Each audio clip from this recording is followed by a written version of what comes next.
Bos besar OPM kabur dan sembunyi di pegunungan, ketakutan lihat prajurit TNI tembak 5 pentolan KKB. Kehebatan dari Satgas Damai Kartens, Korps Habema dan Pandawa Kostrad yang berhasil menembak 5 anggota KKB di Pegunungan Bintang 1 Oktober 2023 silam kembali diuji. Hal ini lantaran ulah OPM di kawasan tersebut kembali jadi sorotan setelah seorang kepala suku mengungkap ulah KKB alias OPM yang meresahkan warga Papua di pegunungan tersebut. Kepala suku dan juga tokoh masyarakat Ketengban, Pegunungan Bintang, Andaria Slepi mengecam aksi gangguan Kamtimos hingga adanya korban jiwa oleh KKB pada Minggu 21 April 2024. Menurutnya, aksi KKB itu meresahkan warga, bahkan terakhir sekelompok KKB menewaskan kepala kampung Desa Rambakom.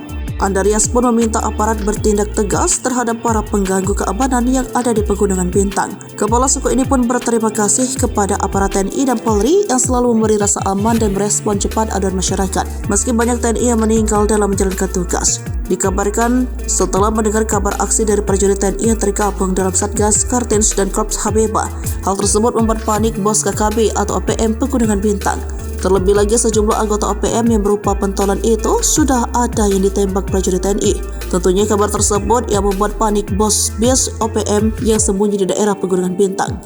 Bahkan pergerakan pasukan TNI ini diungkap juru bicara TPNPB Sebi Sambam jika ada 13 truk TNI yang berada di Paniai. Juga ada pergerakan tim TNI melalui udara menggunakan pesawat dan helikopter. Namun, Kepala Pusat Penerangan TNI Mayor Jenderal Nugraha Gumilar pada Sabtu membantah tudingan TPNPB jika militer melakukan serangan udara dan pengeboman di Kabupaten Duga. Menurutnya tidak ada pengerahan pasukan, tetapi keberadaan Pandawa Kostrad, Korps Habema dan Satgas Damai Kartens sudah bertugas sejak lama.